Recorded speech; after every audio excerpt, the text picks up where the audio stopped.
Olá, estamos começando mais um Gente Interessante e hoje nós temos um entrevistado que é um renome nacional na área de transplante, Dr. Renato Ferreira Silva, conhecido somente como Renato Silva, como ele gosta de ser chamado.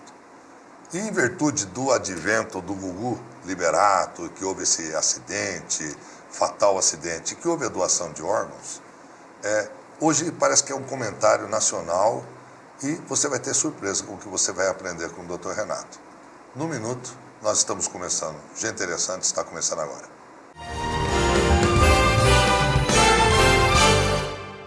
Bem, Gente Interessante hoje recebe o renomado médico especialista na área de transplante, com um currículo vastíssimo nessa área, Dr. Renato Ferreira da Silva.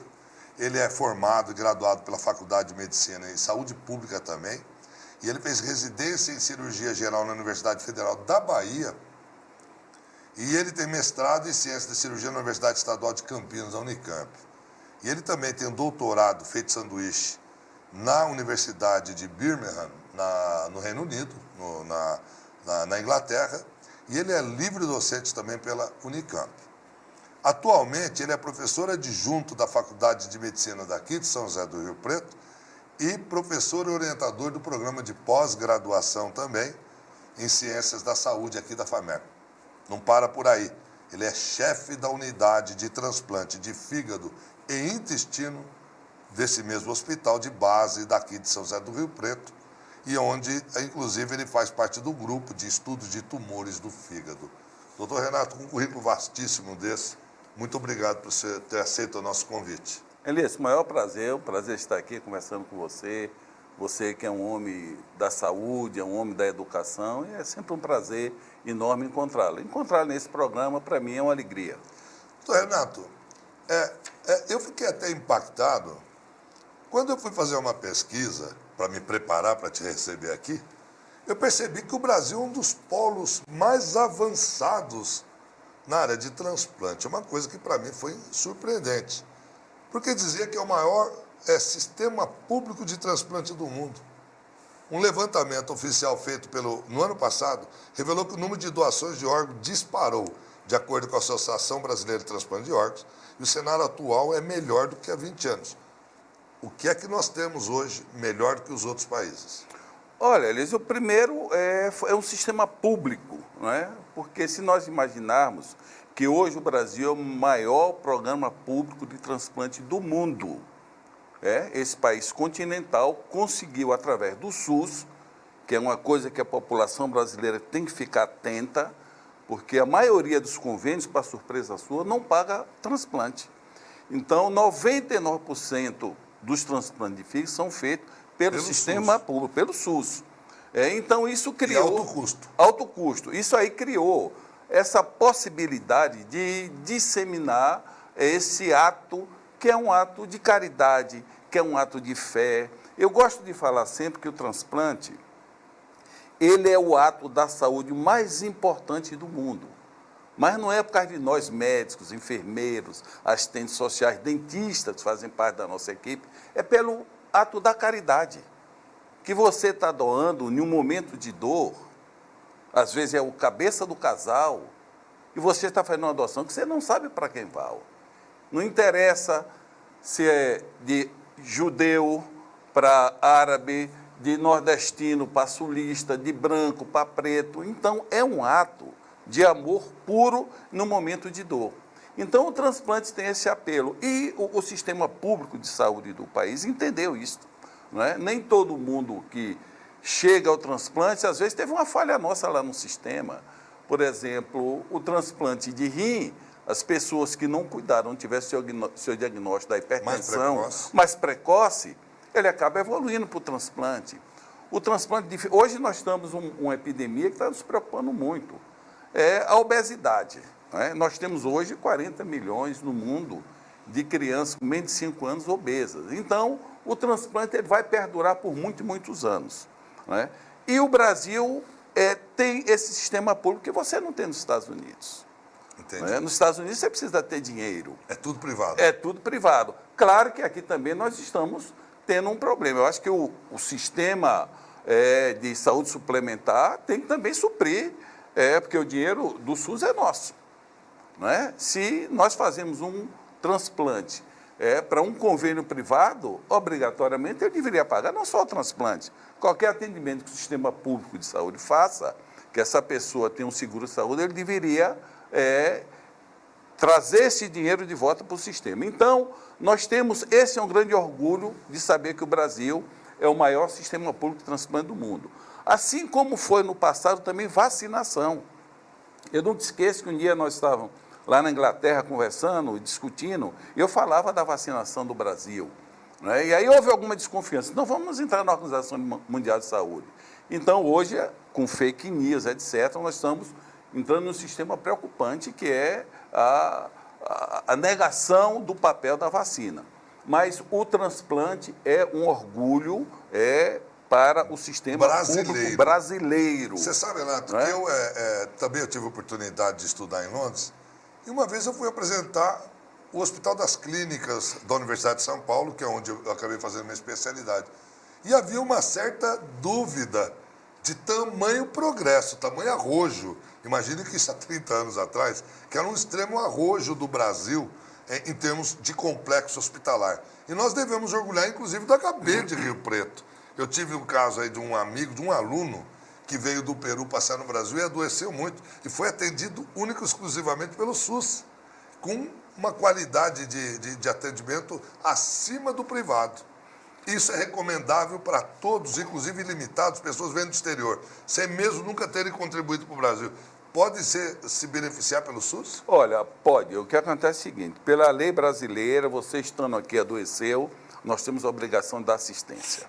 Né? Então, isso, se você estiver passando em frente a qualquer hospital e você tiver um acidente lá, isso garante que você será atendido pelo sistema público de saúde. Nós temos um sistema público de saúde. Que fantástico. Você tem um nome, todo mundo que está nos ouvindo aqui tem um número, e ele tem esse acesso. Né? Agora, se nós imaginarmos que, se nós colocarmos esse sistema, por exemplo, o ano passado eu trouxe aqui Rodrigo Viana. Rodrigo Viana é um jovem cirurgião, que é o chefe da equipe de transplante do Jackson Memorial em Miami. Em Miami, e ele é brasileiro, e eu o trouxe aqui num congresso, e fui para o 8º andar do hospital de base com ele, e disse, andar por andar. Quando ele chegou no subsolo, onde nós temos a nossa radioterapia, nosso parque de ultrassom, etc., ele disse, olha, esse é um dos melhores hospitais que eu já conheci aqui no Brasil. Que orgulho. É um orgulho muito grande. E o que é mais importante é você saber, Rio Preto, eu sempre digo, Rio Preto é um farol em muitas coisas para o Brasil. Né? Eu acho que Rio Preto é mais importante que algumas capitais do país. E o orgulho é saber que esses alunos da Faculdade de Rio Preto, que era uma instituição privada, saindo com essa formação, tornou-se pública, saindo com essa formação e administraram a instituição e trouxeram a instituição para esse nível de padrão internacional. Então, quem tem acesso ao hospital de base, hoje o SUS está muito regulado, e ele é extremamente regulado, e às vezes o doente não compreende isso, mas o que ocorre é o seguinte, se você mora em uma cidade no Mato Grosso, você recebe um dinheiro do SUS para cuidar da tua população. Claro que tem um nível de atendimento que você tem que dar, e você dá isso de acordo com a população. Se esse doente ele não tem a condição de ser tratado nessa cidade X, o SUS manda ele, através do TFD, Tratamento Fora de Domicílio, TFD, manda ele para onde ele precisar. Então, nós temos doentes no hospital de base que vem do Brasil todo. Cada dia que passa, eu estou 23 anos na instituição, você observa que alguns estados que mandavam com muita frequência, hoje não pode mandar mais. E, obrigatoriamente, melhorou também o seu sistema de saúde. Entendeu? Então, o SUS, ele regula. Aonde você precisar, o SUS te manda. Então, por isso que nós temos que ser defensores do sistema público de saúde. Na hora que você precisa da alta complexidade, na hora que você precisa de um atendimento de ponta, é o SUS que vai te resolver. Me diz uma coisa, nós temos vários tipos de órgãos que podem ser doados. Você pode falar para os nossos ouvintes, que órgãos que podem ser doados? Nós podemos doar tudo. E qual órgão que o indivíduo pode doar vivo e qual aquele só que é doador morto? Antes disso, eu quero dizer o seguinte. A primeira coisa fundamental, quando existe a doação do órgão, é a família saber que é uma cirurgia altamente especializada, que não vai mutilar o cadáver. Você vai recebê-lo recomposto, sem nenhum trauma, a não ser mostrando uma cicatriz que depois que a pessoa veste não tem, mas não tem deformidade. Se você é uma pessoa que teve essa fatalidade e morreu, aí é interessante saber isso também. Esse corpo vai passar por um processo de estudo tamanho que para ele ser doador, nós temos que ter certeza que ele morreu, mas não tem nenhuma doença transmissível, não tem câncer. Agora mesmo acabamos de abortar um transplante. Os exames pareciam bons, quando a equipe chega para retirar o órgão, descobre-se, por exemplo, que o doente tinha uma cirrose. Tem pessoas que têm cirrose e não sabem que tem cirrose, morre com essa cirrose. Então, passa por isso, porque quando nós transplantamos um órgão, nós levamos também alguma doença que, porventura, esse doente tem. Então, nós fazemos exame para HIV, exame para vírus que vocês provavelmente nunca ouviram falar, HTLV 1 e 2, tudo isso para não transmitir uma doença para a pessoa, para o receptor. Então, a pessoa com a morte encefálica, nós podemos tirar córneas, pele, osso, coração, pulmão, rim, intestino, pele, o que você tiver a disponibilidade, que a família também decide. Tem família que diz, olha, eu vou doar tudo, mas não vou doar coração. Entendi. Eu vou doar tudo, mas não vou doar fígado. Mas quando é doador de múltiplos órgãos, pode doar tudo. Agora, especificamente sobre sua pergunta. O que é que você pode doar, você vivo? Teoricamente, qualquer órgão duplo. Tá? Então, você pode doar teu rim. Você não pode doar um olho, porque aí não seria medicina. A gente iria traumatizar uma pessoa, não pode. Então, você dá o rim, você dá o fígado. Parte do fígado, você pode dar parte do fígado, você dá medula, você pode dar parte do intestino. Então, hoje existe uma doença, a criança ela nasce sem intestino. Ou teve uma hérnia interna, ela fica sem intestino, ela precisa de um intestino. E o doador, sempre a criança é um problema, porque a maioria dos doadores são adultos. Então, você precisa reduzir para colocar dentro do abdômen. Então, você pode ir lá e tirar um pedaço do intestino e transplantar nessa criança. Então, esta possibilidade sempre existe. É claro que o ideal é que a gente aproveite todos os órgãos, é que a gente sensibilize as pessoas. Ninguém quer que ninguém morra, claro, né? Mas isso é uma realidade. E se você morrer com 100, 150 anos, talvez seu órgão não sirva para doação. Por enquanto, no futuro, sim. Nós já estamos com tecnologia que nós vamos aproveitar todos os órgãos. Mas se houve a fatalidade e existe a possibilidade de você fazer com que alguém aumente a qualidade de vida ou a sobrevida, ele vai viver mais anos, eu acho que não tem coisa melhor. Eu acho que talvez, no futuro, eu não vou mais estar aqui, vai ser muito ruim para a humanidade, talvez você dizer, olha, hoje não precise mais doar órgão, porque eu acho um ato fantástico. No futuro, nós vamos ter o chamado... Os órgãos artificiais, né? Os órgãos artificiais, nós vamos ter o xenotransplante. Verdade. Porque na hora que eu morro agora, dou um órgão para uma mulher ou para quem for, vai chegar uma época que nós vamos ter porcos transgênicos, modificados geneticamente. Que é capaz de substituir. Tu vai fazer teu porquinho, o professor Roy Cowney, lá de Londres, chamava o porco irmão. Ele vai ficar ali, na hora que você precisar, você vai lá, pega o órgão e vai mostrar que nós, que somos tão bacanas, tão soberbos, vai mostrar que nós somos igual um pouco.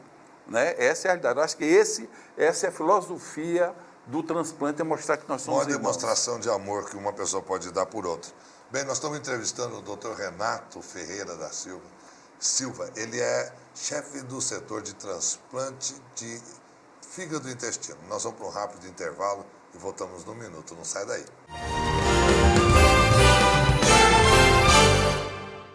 O curso de odontologia da Unipós-Unorp está entre os 10 melhores do Brasil. É a primeira com aulas práticas e CAD/CAM para graduação desde o primeiro ano. Mais de 70 consultórios digitais com tecnologia de última geração. Corpo docente de mestres e doutores. E agora, também em 4 ou 5 anos para você. Odontologia é na Unipós-Unorp. Cada vez melhor, tecnológica e internacional para você. Vestibular 2020, inscrições abertas.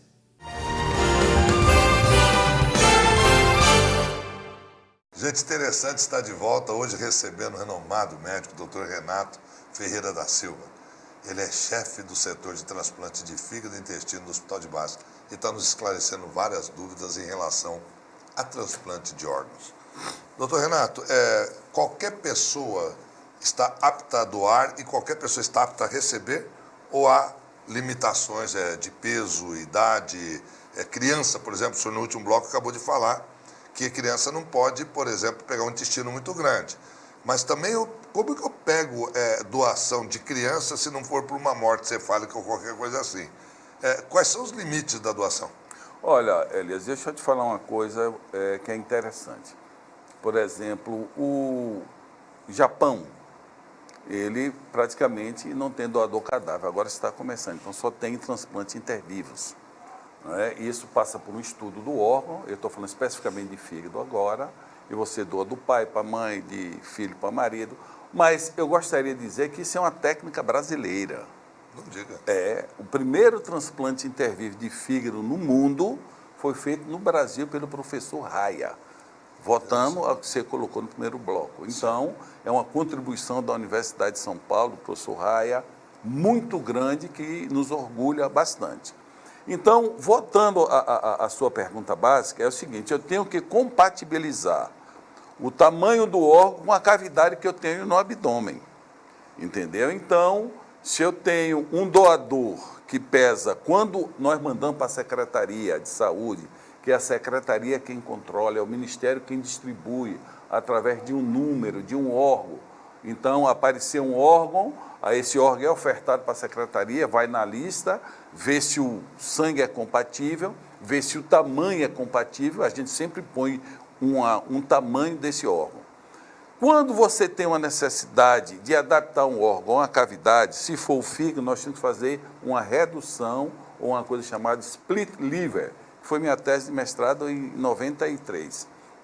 Então, eu tenho que pegar o órgão, conhecendo sua anatomia e dividi-lo um segmento para um e um segmento para outro, para adaptar a cavidade, não é?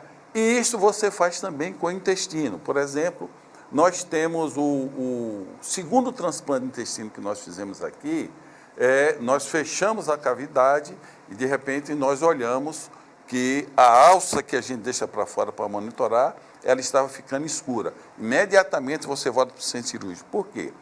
Quando eu manipulo o abdômen, existe um edema, e quando você fecha a cavidade, descomprime e cria uma síndrome chamada síndrome de compartimento. Eu tenho até um aluno que defendeu o mestrado agora estudando só isso. Quando aumenta muito essa pressão como é que vai funcionar o rim, como é que vai funcionar o intestino, como é que vai funcionar o fígado. Então, você procura sempre adaptá-lo. Quando nós temos o órgão que nós colocamos, nós estamos sentindo que ao fechar esse abdômen vai trazer esse prejuízo, nós deixamos o abdômen aberto, fechamos só a pele e deixamos o peritônio para monitorar e para não ter essa síndrome. E às vezes nós pegamos pericárdio bovino e botamos o pericárdio e deixamos aberto. Coisa do Dr. Braille. Coisa do Dr. Braille, do nosso mestre, mestre dos mestres, entendeu? Então nós fazemos isto para fazer essa adaptação. E você falando, o de Braille me emociona muito, é um homem que eu tenho muita admiração, mestre e amigo, e é um homem que Rio Preto deve muito. Ele ficou emocionado, que eles tiveram o programa aqui juntos muitos anos. Espiritualmente existe ainda. E eu sempre disse que Braille foi o maior prefeito de Rio Preto sem nunca ter assumido da cidade um cargo aqui, porque Braille foi o primeiro homem a fazer. Hoje tudo parece simples, né? Você julga as pessoas pelo seu tempo. Mas foi o primeiro homem a realizar uma cirurgia de ponte de safena no interior do país. Isso foi realizado em Rio Preto, entendeu? Então, quer dizer, o avanço... De repente apareceu o Renato aqui, começou a fazer transplante de fígado. Não apareceu. E o terreno estava sendo irrigado, entendeu? Então, o terreno estava irrigado, você vai chegando. E você sabe que Rio Preto é tido como um polo médico extremamente avançado, inclusive um dos segundos polos de cardiologia do país, em virtude do trabalho realizado do Dr. Braille há tantos anos. Renato, fala a respeito de uma pessoa, quem manda na doação. Por indivíduo precisa de uma doação. Primeiro vamos falar do aspecto de quem precisa de um órgão ou sofre com problema de hemodiálise, uma pessoa que tem algum problema crítico e que haja indicação de um transplante. Qual é o primeiro passo que ela faz para procurar o serviço de vocês? Não. Primeira coisa, ela tem que... a regulamentação do SUS. A pessoa que está doente do fígado, ela deve chegar no seu posto de saúde e dizer, olha, eu quero ser examinado por uma equipe de transplante. Isso é importante porque, às vezes, as pessoas estão chegando tarde. Então, o quê? A pessoa que tem doença de fígado, ficou com o olho amarelo, teve um pouco de barriga d'água, faz um ultrassom, vê um nódulo parecendo um tumor, ou vomitou sangue, essa pessoa tem que ser examinada imediatamente. Então, ela é encaminhada e nós marcamos. Nós temos 4 ou 5 ambulatórios por semana, 2 só de transplante, 1 só de câncer, outro só de gordura no fígado. Quem tem problema renal, se entrar agora na página do hospital de base, ele entra lá e marca a consulta. Pela própria página? Pela própria página, ele entra e marca a consulta. O mais importante é a precocidade. Qualquer ato, qualquer doença, é a precocidade que nós temos uma chance muito grande de cura e oferta. Porque nós não temos órgão no supermercado. Certo. Então, nós temos que analisar primeiro qual é o risco. E tem uma conversa, Elias, que é muito dura. Na hora de nós transplantarmos, nós temos, ou qualquer cirurgia, mas especificamente transplante, nós temos que olhar nos olhos do doente e dizer assim, olha, a chance estatística que você tem de morrer é 20% ou 30%, de viver 70%. Não é? O doente tem que saber isso. E nós sentamos com a família, explicamos passo a passo. Porque tem uma coisa muito interessante. Quando eu retiro um órgão, um fígado, por exemplo, eu analiso ele do ponto de vista bioquímico, faço exames de sangue, aí depois nós vamos lá e analisamos ele macroscopicamente, pega nele, sente ele, aí depois digo que esse órgão é bom. Eu corto ele, jogo uma solução, ponho ele no gelo. Daí, até ele voltar a respirar novamente, porque ele fica sem sangue. Ele Entendi. tem o tempo de isquemia. Pode ocorrer muitas coisas, inclusive ele não funcionar. Chama falência primária do enxerto ou primary non function. E aí é um problema grave, porque na hora que esse órgão não funciona, eu tenho que ter outro. E quando vai aparecer, só Deus sabe. Entendi. E a pessoa tem que saber se ele passar por isso. Existe a lei, o protege, porque a lei faz o seguinte, se existir um caso desse, uma falência primária, imediatamente eu entro na internet, aviso a secretaria, essa pessoa passa a ser prioridade número 1. Só quem vai ficar na frente dele se aconteceu antes. Por exemplo, o Unicamp teve um caso, pediu. Nós tivemos outro pedido. A Unicamp pediu primeiro, pronto. Aí nós já saímos daqui para ir, fretamos o avião para ir em Belém do Pará. Puxa vida. Nós vamos até 300 quilômetros de carro. Depois de 300 quilômetros, o nosso querido SUS paga, ele autoriza a nossa instituição, a gente pede uma autorização, diz, ó, liberado o voo, fretamos o avião, vamos buscar o órgão e a instituição paga e o Ministério repõe. E a equipe que faz é a mesma equipe que capta? A mesma equipe que capta. Nós vamos buscar e, às vezes, é muito frustrante. Nessa busca, você aborta o transplante. E o doente sabe disso. Ele pode estar preparado para descer para o centro de cirurgia e dizer, olha, infelizmente, esse órgão... Não é compatível. Não. Eu vou dizer a você uma coisa aqui, que eu estou com a língua coçando para falar, mas eu não ia falar, mas vou falar.